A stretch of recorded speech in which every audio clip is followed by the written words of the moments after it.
오늘은 예수님의 비유 설교를 나누는 시간이고요. 주제는 좁은 문 비유입니다. 좁은 문, 좁은 길 많이 들어보셨죠? 굉장히 많이 접하고 또 이야기 형태로도 많이 가르치는 성경 본문이기도 합니다. 성경에는 좁은 문에 대한 말씀이 두 군데 기록되어 있어요. 마태복음과 누가복음인데 마태복음 7장 그리고 누가복음 13장에 등장을 합니다. 두 본문은 같은 이야기를 다루는 평행 구절이에요.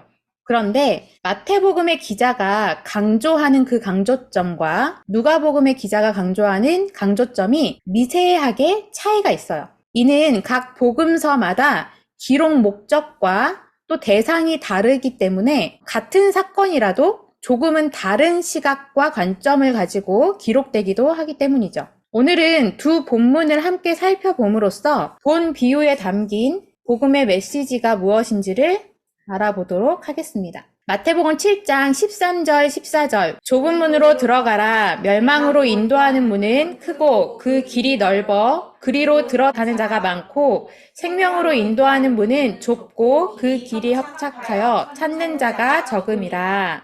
여러분은 지금까지 이 좁은 길, 좁은 문에 대한 말씀을 어떻게 이해하고 계셨습니까? 우리는 좁은 문으로 들어가야 구원을 얻습니다. 좁은 문이 생명으로 인도하는 문이기 때문입니다. 그런데 이 구절을 문자 그대로만 본다면 마치 우리가 좁은 문으로 들어가기를 힘써야 한다고 강조하는 것 같이 보여요. 여기에 누가복음에 기록된 본 비유의 첫 문장을 더하면 그러한 입장에 더욱 힘이 실리는 듯합니다. 누가복음 13장 24절 이 앞부분 말씀인데 좁은 문으로 들어가기를 힘쓰라 라고 되어 있어요. 그래서 좁은 문으로 들어가고 좁은 길을 걸어가는 것을 도덕적이고 윤리적인 행위 그리고 성경 말씀 곧 율법이나 계명을 실천하며 사는 삶으로 설명을 합니다. 혹은 좁은 문에 들어가고 좁은 길을 걸어가는 것을 육신의 편안함, 육신의 안락함과 연관지어서 생각하기도 해요. 자기 육신의 편안함을 위해서 건강, 물질 또는 안정적인 삶 이런 세상적 기준에 복을 받아서 잘 살려는 그런 의도로 하나님을 찾는 것을 넓은 길을 가는 것으로 여기고요. 반대로 다른 이들을 위해 희생하고 봉사하는 섬김의 삶을 살면서 절제하고 인내하며 하나님의 말씀을 율법을 지키며 살려고 노력하는 것을 좁은 문, 좁은 길을 가는 것으로 여기는 거예요. 다시 말해 찾는 이가 적은 인기가 없는 다른 사람들에게 인정받지도 못하는 그 좁은 길로 좁은 문으로 들어가기 위해 애쓰고 노력해야 구원의 문, 곧 생명에 이를 수 있다는 식으로 이 말씀을 이해한다는 거예요. 그러니까 내가 어떤 세상적 기준 아니면 사람들의 그 관점과 시각으로 사람들이 많이 찾지 않는 인기가 없는 그리고 아무리 열심히 해도 다른 사람들에게 인정받을 수 없는 그런 열악한 환경, 힘든 일 이런 것들을 선택해야 좁은 길로 좁은 문으로 들어가는 거라고 인식을 하는 거죠. 그리고 그것을 통해 구원을 얻는다라고 말씀을 이해한다는 거예요. 저 또한 좁은 문, 좁은 길이 곧 고난의 길이고 또 십자가의 길이라고 이해했던 적이 있습니다. 어릴 적부터 나의 전 생애를 바쳐서 그런 삶을 사는 게 꿈이었어요. 그래서 중3 때 주님 저 선교사로 살 겁니다 라고 서원을 했고 그 서원을 지키기 위해 신학대학교에 진학을 하고 선교학과 신학을 전공을 했어요. 고등학교와 대학교 시절에는 아무도 선뜻 가려고 하지 않는 선교학과에서도 미전도 종족, 아프리카 저 밀림 속 오지, 그 오지를 꿈꾸는 복음을 들고 나아가겠노라. 그렇게 좁은 길을 걷는 좁은 문으로 향하는 그런 고결하고 그런 신실한 그런 삶을 살아내리라 다짐하고 결심했던 그렇게 꿈에 부풀어 있던 기억이 나요. 이 찬양이 있죠. 주님 다시 오실 때까지. 정말 대학교 때부터 이 찬양을 되게 좋아했어요. 그리고 제 가슴을 불태우는 곡들 중 하나였습니다. 가사를 제가 한번 읽어볼게요. 주님 다시 오실 때까지 나는 이 길을 가리라. 좁은 문 좁은 길 나의 십자가 지고 나의 가는 이 길 끝에서 나는 주님을 보리라. 영광의 내 주님 나를 맞아주시리. 주님 다시 오실 때까지 나는 일어나 달려가리라. 주의 영광 온 땅 덮을 때 나는 일어나 노래하리. 내 사모하는 주님 온 세상 구주시라. 내 사모하는 주님 영광의 왕이시라. 뭔가 이렇게 울컥울컥하지 않으십니까, 여러분? 그렇게 이 찬양을 부를 때마다 가슴이 막 뜨거워지며, 그래! 나는 주님이 다시 오시는 그날까지, 내가 죽는 그날까지 어렵고 힘든 일들을 참고 인내하면서 좁은 문, 그 좁은 길, 주님이 걸어가신 그 십자가의 길을 따라 걸어갈 거야! 라고 마음을 다지면서 이 목청껏 그렇게 찬양을 불렀던 기억도 있습니다. 오늘의 이 말씀을 정말 복음으로 제대로 이해했다면 아마 이 찬양을 부를 때마다 저는 더 깊은 고백을 담은 그런 찬양을 부를 수 있었을 거예요. 그래서 오늘 이 말씀을 준비하면서 내가 그동안 정말 잘못된 개념과 정말 정리되지 않은 그 복음으로 내가 말씀뿐만 아니라 이런 찬양들을 그렇게 이해하고 내 마음에, 내 감정에 젖어서 그런 게 참으로 많겠구나라는 생각을 좀 하게 되었습니다. 이 좁은 문 비유는요, 그 시절 제가 이해하고 있었던 것처럼 예수님을 위해, 하나님 나라를 위해 스스로 고난을 자처해서 고된 삶을 살아내라는 그런 말씀이 아니에요. 뿐만 아니라 하나님의 말씀을 지키기 위해 아무리 힘들어도 참고 인내하고 열심히 노력해야 구원에 이를 수 있다는 말씀은 더더욱 아니었습니다. 왜요? 인간은 본질적으로 하나님을 위해, 예수님을 위해 살 수 있는 존재가 아니기 때문입니다. 타락 이후 모든 인간은 선악 판단의 주체가 되어버렸어요. 그래서 스스로 신이 되었습니다. 타락한 인간에게 있어 저런 모든 행위들은 전부 나 자신의 영광을 챙기는 일일 뿐입니다. 스스로 의를 쟁취하기 위해서라면 기꺼이 손해를 감수하기도 하고요. 아픔과 고통도 인내하며 참아내고 심지어 목숨을 내놓기까지도 합니다. 자신의 영광 챙기기는 다른 말로 나 스스로 왕이 되어 주체가 되어 사는 삶을 말합니다. 스스로 의를 쌓아서 구원을 쟁취해내 보겠다는 거예요. 겉으로 보여지는 모습은 엄청 신실하고 거룩하고 그 희생이 숭고해 보이기까지 하지만 그 내면에서는 자기의 영광을 챙기려는 본성에 의해서 남에게 인정받는 착한 일, 선한 일, 종교적인 일에 열심을 내는 거예요. 성경은 바로 이런 자기 만족, 자기 자랑, 자기 영광을 위해서라면 고생도 마다하지 않고 열심을 내는 그런 사람들이 가는 길을 전부 넓은 길, 넓은 문, 곧 멸망에 이르게 하는 문이라고 합니다. 우리가 지금껏 알고 있던 개념은 뭐였죠? 그렇게 착한 일, 선한 일, 종교적인 그런 희생과 그런 인내함과 그런 수고함, 이런 것들이 좁은 길을 걷는 삶이라고 생각을 했지만 반대라는 거예요. 그렇다면 이 좁은 문 비유를 통해 예수님께서 하고자 하신 말씀은 무엇일까요? 이 부분은 누가복음 13장의 말씀을 중심으로 살펴보도록 하겠습니다. 22절, 예수께서 각성 마을로 다니사 가르치시며 예루살렘으로 여행하시더니, 이 구절은 예수님께서 좁은 문으로 들어가기를 힘쓰라 라고 말씀하시게 된 배경을 엿볼 수 있는 아주 중요한 구절입니다. 지금 예수님은요, 예루살렘으로의 여행길에 있어요. 이 여행은 누가복음 9장에서부터 시작된 여행이었습니다. 누가복음 9장 51절에 예수께서 승천하실 기약이 차감해 예루살렘을 향하여 올라가기로 굳게 결심하시고 라는 구절이 나옵니다.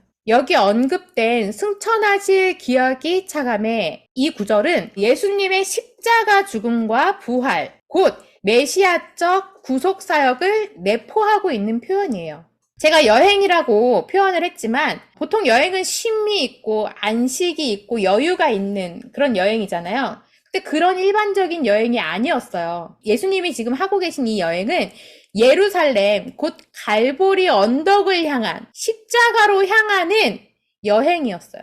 메시아적 구원 사역을 이루시기 위한 고난과 환난과 핍박, 그리고 죽음을 각오한 그런 여정이었던 것입니다. 예전에도 제가 비유설교 다른 부분을 할 때 예수님이 예루살렘으로 향하는 그 여정, 그 기간을 통해서 자꾸만 유대인, 특히 바리새인과 서기관들을 자극하는, 일부러 더 자극하고 그들을 공격하고 그렇게 그들에게 너희는 하나님의 나라의 백성이 아니다라는 그런 자꾸 몰아가는 말씀들을 하시거든요. 그것은 이제 스스로 그 십자가로 자기를 몰아가는 여정이라고 표현을 했었어요. 바로 지금 그 시점인 거예요. 그런 여정 중에 좁은 문 비유를 말씀하셨다는 것을 우리는 잊어버리면 안 됩니다. 23절 어떤 사람이 여짜오되 주여 구원을 받는 자가 적으니까 그들에게 이르시되 그런데 그 여정 가운데 계신 예수님께 어떤 사람이 갑자기 질문을 합니다.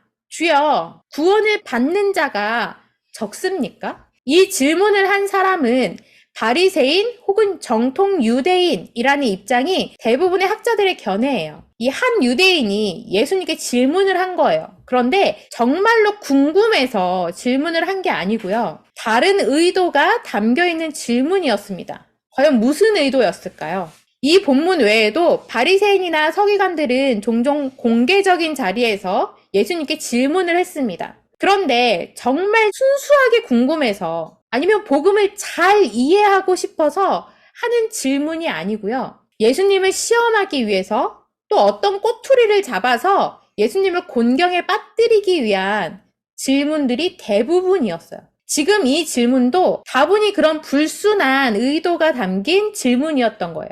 그런 불순한 질문들에 예수님은 어떻게 대응을 하셨죠? 무시하거나 그 숨은 의도를 끄집어내어서 역으로 공격을 하시거나 또는 회피하지 않으셨어요.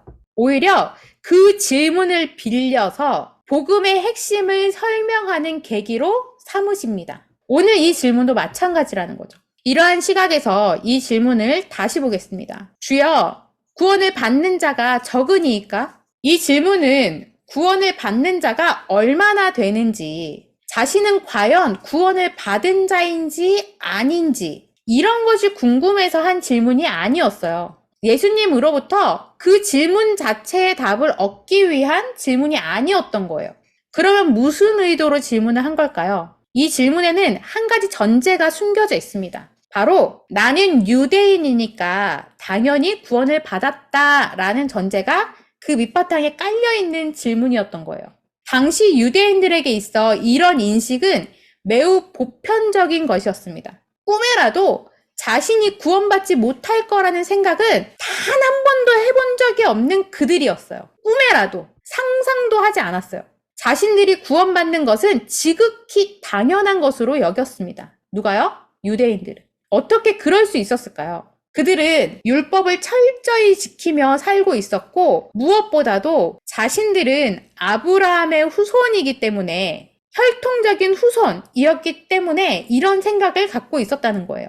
유대인들은 구원을 철저하게 혈통적 구원으로 이해하고 있었기 때문입니다. 자신들은 하나님께서 택하신 민족이라는 그 선민의식, 믿음의 조상인 아브라함의 후손이라는 그 혈통주의. 그래서 자기들의 구원은 이미 따놓은 당상이라 여기고 많은 무리 속, 그 무리 가운데는 이방인도 있었고 혼혈인도 있었고 심지어 죄인까지도 막 뒤섞여 있었습니다. 그 많은 무리 속에 자신들이 뒤섞여 있지만 자기들은 그들과는 차원이 다른 우월한 민족과 고귀한 혈통인데 자꾸 선지자로 보이는 이 예수라는 사람이 여기저기 돌아다니면서 하나님 나라에 대해 말씀을 가르치고 전하는데 유대인뿐만 아니라 이방인들도 구원을 받을 수 있다는 그런 말도 안 되는 얘기를 하고 다니는 거예요. 또 자신들의 그 신실하고 고귀한 그 종교 행위에 대해서 외식하지 말라며 자신들의 위신을 떨어뜨리는 그런 경우도 많았죠. 그래서 예수님이 마땅치 않았던 거예요. 그래서 그런 질문들을 했던 겁니다. 이 질문에 대해 예수님은 직접적인 답을 하지는 않으십니다. 다만 구원에 관한 그 질문을 빌려서 진정한 구원에 대해 말씀해 주십니다. 24절 좁은 문으로 들어가기를 힘쓰라. 내가 너희에게 이르노니 들어가기를 구하여도 못하는 자가 많으리라. 이 구절에서 우선 주목해 봐야 할 두 단어가 있습니다. 뭔지 아시죠? 좁은 그리고 힘쓰라. 이 두 단어. 좁은이라는 말로 해석된 헬라어 원어 스테노스라는 단어는 폭이 좁은 그리고 환란이라는 의미를 가진 단어예요. 그리고 힘쓰라는 말로 해석된 원어는 아고니조마이라는 단어로 싸우다, 또 분투라는 의미를 가진 단어입니다. 조금 전에 22절에서 이 비유의 말씀의 배경을 간단히 살폈었죠. 예수님께서 이 말씀을 하신 그 시기는 예루살렘으로 향하여 올라가며 여러 성읍과 마을을 여행하던 시기였어요. 그 여행은 곧 메시아적 사역의 완성, 십자가의 죽음으로 향하는 여정이었습니다. 예수님께서는 지금 하고 있는 이 예루살렘으로의 여정이 환난과 고난, 그리고 마지막엔 죽음의 십자가가 앞에 있다는 것을 아셨지만 그 길이야말로 구원의 길이요. 본인이 가야 될 길이기 때문에 그냥 그 길을 걸어가고 계신 그 예수님의 모습이 담겨 있습니다. 그런 예수님께 구원에 관한 질문을 던진 그 유대인에게 좁은 문으로 들어가기를 힘쓰라 라고 말씀하십니다. 그러니까 예수님께서는 혈통적 구원을 주장하면서 자신들의 의를 자랑하는 유대인과 바리새인들에게 아브라함의 혈통적 후손이라고 해서 모두가 구원을 받는 것은 아니다. 내가 가는 이 구원의 길은 무슨 길이다? 환난이 항상 있는 길이라는 그 말씀을 하고 계신 거예요. 진짜 구원받은 하나님의 백성들과 그리스도를 따르는 제자들은 무엇을 각오해야 한다는 얘기죠? 환난을 각오해야 한다는 말이에요. 하나님의 백성으로서의 삶을 살아가고 그리스도의 제자로서의 길을 걸어가는 데 있어 항상 격렬하게 맞서 싸워야 된다는 얘기입니다. 그런데 힘쓰라, 분투하고 싸워라 라는 이 말은 단순히 인간의 의지를 강화시키고 우리의 어떤 가능성을 부추기는 그런 말이 아니에요. 하나님의 말씀을 붙들고 그것을 버텨내는 것을 의미하는 말입니다. 그 싸움은 외부의 어떤 대상이나 어떤 상황에 대해서 싸우는 것이 아니라 자기 스스로의 영광을 챙기려는 그 본성에 대해 스스로 왕이 되고 주체가 되어서 살고자 하는 그 육의 습성에 대해 치열하게 분투하고 싸우라는 것입니다. 그리고 이어서 내가 너희에게 이르노니 들어가기를 구하여도 못하는 자가 많으리라 말씀하십니다. 이는 구원을 이루는 주체가 그들이 아니라는 것을 말씀하시는 거예요. 좁은 문으로 들어가기를 아무리 힘써도 못 들어가는 자들이 많다고 말씀하셨어요. 좁은 문, 곧 구원의 문, 생명으로 인도하는 그 문에 들어가고 들어가지 못하고를 결정하는 것은 다름 아닌 집주인입니다. 25절 집주인이 일어나 문을 한번 닫은 후에 너희가 밖에 서서 문을 두드리며 주여 열어주소서 하면 그가 대답하여 이르되 나는 너희가 어디에서 온 자인지 알지 못하노라 하리니. 이 구절에서 알지 못하노라 라는 이 표현은 인지적 차원에서의 알지 못하는, 모르는 사람을 말하는 것이 아니라 관계가 없다는 것을 의미합니다. 이 알다 했을 때 우리가 떠올려야 될 히브리어 단어가 뭐죠? 야다. 여기서 알지 못하노라 할 때 그 알다도 야다인 거예요. 기노스코죠, 헬라어로는. 이 말은 엄청나게 무서운 말입니다. 결국 누구와 관계가 없다는 말이죠. 구원자이신, 생명의 근원이신 예수 그리스도와 관계가 없다는 말이에요. 곧 혈통적 구원을 철석같이 믿고 있던 유대인들을 향하여 구원은 그렇게 혈통을 타고났다고 해서 얻어지는 게 아니라고, 더 나아가 율법을 지키는 행위로 구원을 얻어낼 수 있는 것이 아니라고 말씀하시는 거예요. 이어지는 26절부터 30절까지의 내용이 바로 그것을 설명해주고 있는 부분입니다. 그때 너희가 말하되 우리는 주 앞에서 먹고 마셨으며 주는 또한 우리의 길거리에서 가르치셨나이다 하나 그가 너희에게 말하여 이르되 나는 너희가 어디에서 왔는지 알지 못하노라.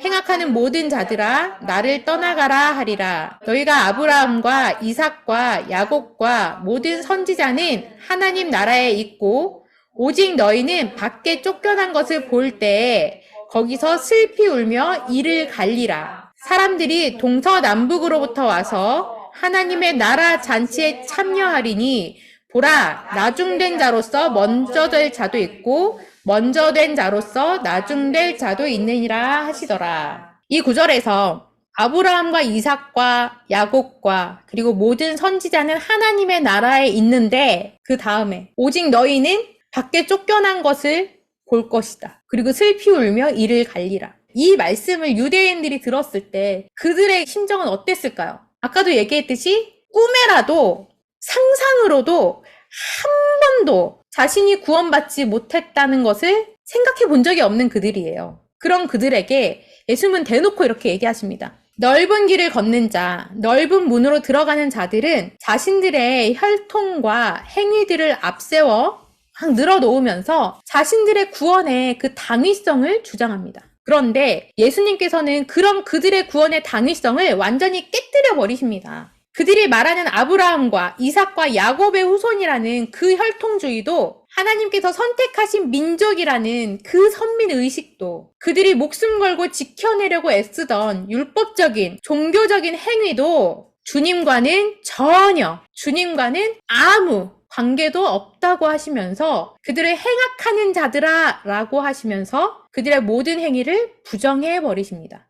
그리고는 좁은 문, 생명으로 인도하는 문에 들어가는 자들은 하나님 나라의 잔치에 참여하는 자들은 그들이 아니라 동서남북에 흩어져 있는 하나님께서 이미 예정하시고 선택하신 하나님의 백성들이라 말씀하십니다. 결국 한 유대인의 질문으로 시작된 이 비유의 말씀을 통해 유대인과 바리새인들의 잘못된 구원관에 대해서 그것이 아니다 라고 하시면서 하나님 나라의 구원에 대해 설명해 주고 계신 거예요. 인간의 그 어떤 것도 혈통이나 민족이나 신분이나 그 어떤 선하고 훌륭한 행위도 결코 구원의 근거가 되지 못한다는 겁니다. 구원은 전적인 하나님의 은혜로 그저 선택된 백성에게 선물로 거저 주시는 것임을 설명해 주시는 것이죠. 이제 말씀을 정리하겠습니다. 이 비유에서 좁은 문, 좁은 길은 무엇을 상징하고 있을까요?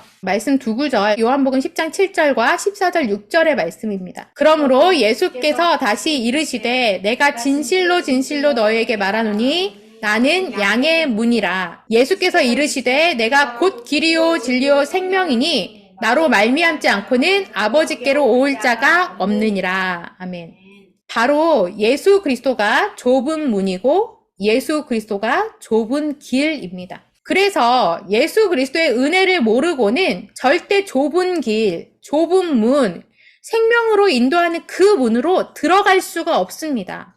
그 길은 아무나 못 가요. 자기를 부인하고 자아를 산산이 깨부수고 육을 철저히 죽이는 길이기 때문에 아무나 갈 수 없는 길입니다. 또한 그 길은 자신을 완전히 죽이고 오직 예수로만 사는 길이기 때문에 아무나 갈 수가 없습니다. 따라서 좁은 문, 좁은 길로 들어서는 이들은 반드시 예수 그리스도의 은혜와 긍휼 앞에서 자신의 티끌됨을, 먼지이며 없음임을 먼저 인정할 수밖에 없습니다. 자기의 자존심, 능력, 열심을 모두 부인하고 오직 예수 그리스도의 은혜만을 바라면서 그분 앞에 납작 엎드리는 길이 바로 그 좁은 길이에요. 그뿐만 아니라 예수라는 좁은 문은 인간 편에서 아무리 들어가고 싶어도 못 들어가고 아무리 애를 써도 못 들어갑니다. 오로지 하나님의 선택을 입은 자들만이 들어갈 수 있어요. 우리 아까 같이 봤던 그 13장 24절의 말씀. 좁은 문으로 들어가기를 힘쓰라. 내가 너희에게 이르노니 들어가기를 구하여도 못하는 자가 많으니라. 이렇게 좁은 문, 좁은 길은 하나님의 은혜를 받은 자들이 그 은혜를 깨닫고 자신의 무력함과 티끌됨을 인정하면서 하나님의 은혜가 없으면 저는 한순간도 존재할 수 없는 자입니다. 라고 고백하는 그런 사람들이 가는 길입니다. 그래서 그들은 풍성한 행위를 내놓는 넓은 길을 가는 사람들과는 달리 자신의 착한 행위에 대해서 자신이 없어요. 겉으로 보여지는 모습은 분명 착하고 선한 행위이지만 그게 진정 하나님의 영광을 위한 행위인지 아니면 자신의 영광을 위한 행위인지를 늘 점검하고 늘 고민하고 늘 기도하며 갈 뿐입니다. 그리고 혹시 착한 행위가 나에게서 드문드문 보여진다고 하더라도 그게 자기 것이 아니라 내 안에 사시는 예수 그리스도의 것임을 알기 때문에 절대 자기의 의로 취하지 않아요. 누가요? 하나님의 은혜를 아는 자들, 그저 나라는 존재가 그렇게라도 살아갈 수 있도록 하심에 그저 감사할 뿐이고, 하나님 앞에 언제나 부끄럽고 면목 없을 뿐이고, 그저 그렇게 묵묵히 살아가는 자들입니다. 사역자로, 간사로, 그리고 자녀에게 복음을 먹이는 양육자로 살아가는 우리 나주늘타리 공동체가 살아가야 할 모습이 바로 이런 모습일 거예요. 우리는 바른 복음을 먹고 또 먹이려고 정말 많은 애를 쓰잖아요. 또 공동체의 자녀들을 조금이라도 더 건강하게, 더 잘 양육하기 위해서 밤낮으로 애쓰며 수고합니다. 그런데 그러한 것들이 단 한순간이라도 우리 자신의 자랑이 되거나 그것으로 인해 나는 좁은 길을 잘 걸어가고 있어 라는 그런 만족감을 얻는다면 그 순간 우리는 스스로의 영광을 챙기고 자기의를 쌓는 그 육의 습성에 굴복해버리게 되는 거예요. 바로 이런 육의 습성과 싸워야 하는 것입니다. 끊임없이. 어떻게 싸우냐고요? 다른 것 없죠. 그저 날마다 지성소에 나아가 나의 육의 습성을 죽여주시기를, 예수 그리스도가 대신 살아주시는 그 삶을 구하는 것밖에 없습니다. 바로 이것이 좁은 문으로 들어가기를 힘쓰는 삶입니다. 말씀을 마치면서 제가 설교 초반에 같이 봤던 주님 다시 오실 때까지 이 찬양의 가사를 다시 한번 볼게요. 주님 다시 오실 때까지 나는 이 길을 가리라. 좁은 문, 좁은 길, 나의 십자가 지고 나의 가는 이 길 끝에서 나는 주님을 보리라. 영광의 내 주님, 나를 맞아주시리. 주님 다시 오실 때까지 나는 일어나 달려가리라. 주의 영광 온 땅 덮을 때 나는 일어나 노래하리. 내 사모하는 주님, 온 세상 구주시라. 내 사모하는 주님, 영광의 왕이시라. 이 찬양의 가사가 이제는 좀 다르게 다가오지 않으십니까? 처음하고 지금. 이전에는 이 찬양을 나 자신의 열심을 막 북돋아서 좁은 문, 좁은 길, 그 고난의 길을 걷겠노라. 예수님을 따라 한번 살아보겠노라. 결심하며 결단하는 마음으로 그렇게 불렀어요. 막 있는 목청 막 다 한껏 올리면서 정말 막 그렇게 뜨겁게 불렀습니다. 그런데 이제부터는 나 스스로 왕이 되어 영광을 챙기려는 그 육의 습성을 날마다 죽이면서 나의 부정적인 성격이 주님의 성품으로 교체됨을 경험하면서 그렇게 내 안에 대신 살아주시는 주님을 깊이 인식하며 주님만을 의존하는 삶을 소망하는 그 고백으로 이 찬양이 불려졌으면 좋겠습니다. 주님이 다시 오실 때 온 세상의 구주시며 영광의 왕이신 그 주님께서 나의 어떠함 때문이 아니라 나의 어떤 행위 때문이 아니라 그저 나를 사랑하심으로 나를 당신의 신부로 맞아주시는 그 영광스러운 그날을 소망하는 마음으로 부르는 찬양이 되기를 바랍니다.